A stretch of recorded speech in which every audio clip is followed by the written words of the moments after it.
wax dëgg yàlla dama jaaxle ndaxte dama nekk sama soxla mu nekk bi mu góorlu yore njaboot bu siw vraiment ñu nekk ci liaas bu métti liaas bi métti na lool li ñuy fay leer par weer mu nekk di góorgóorlu ñuy faraatu muy góorgóorlu ñuy faraatu de ñu am as tuut loo xam ne boo xam ne mat na au moins 1,50,000 que Ali Seck moomu ñu boole ñoog moom mu ne am na terrain bi ñu ñëwee mu woon ñu terrain dañu waxaale ak moom ba ñu d'accord mu ne ñu mën nañu jaay terrain bi ñu waxtaan ba ñu d'accord ñu jox ko 1,50,000 de su may wax ak yow nii mënatuñ ko teg bët te wax dëgg yàlla métti na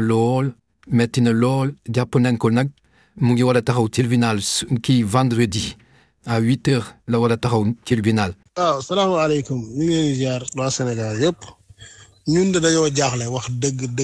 dëgg yàlla dañoo jaaxle de man mii di wax ak yow dañoo dendoon sorewuñu ay kër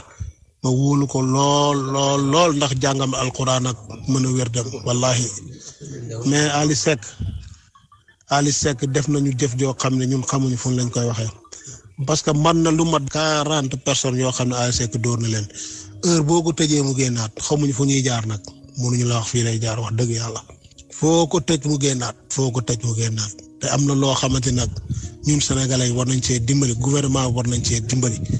ñu ngi jooy fépp ku ñu mën a dimbali nañ ci dimbali te yàlla dongo tax parce que man mii di wax rek dóor na ma lu mat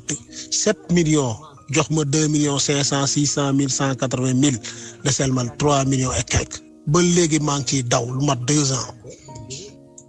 2 ans waaw ma dana ma agence la yore naa ko jox terrain mu jaay ko ne fuuf xaalis ba dem na yoonam nekk man maa ci gën a tuutile ñu ngi leen di jooy nag. salaamaaleykum dal leen ak jàmm Wolof yaay danaan tànk suuf jaan ci suuf yàgg dinañ dade waaye mel na ni victime yi dat nañ ginnaaw ba ñu tasee kii di Ali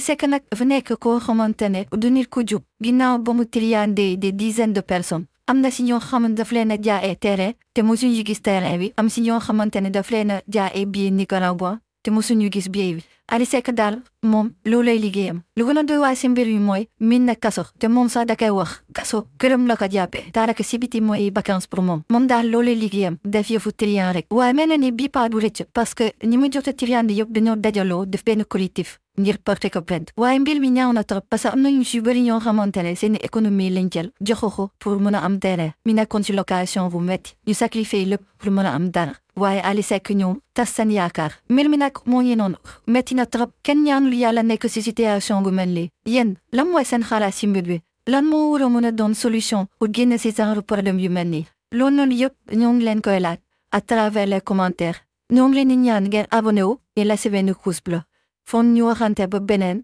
c'est votre émission Confession.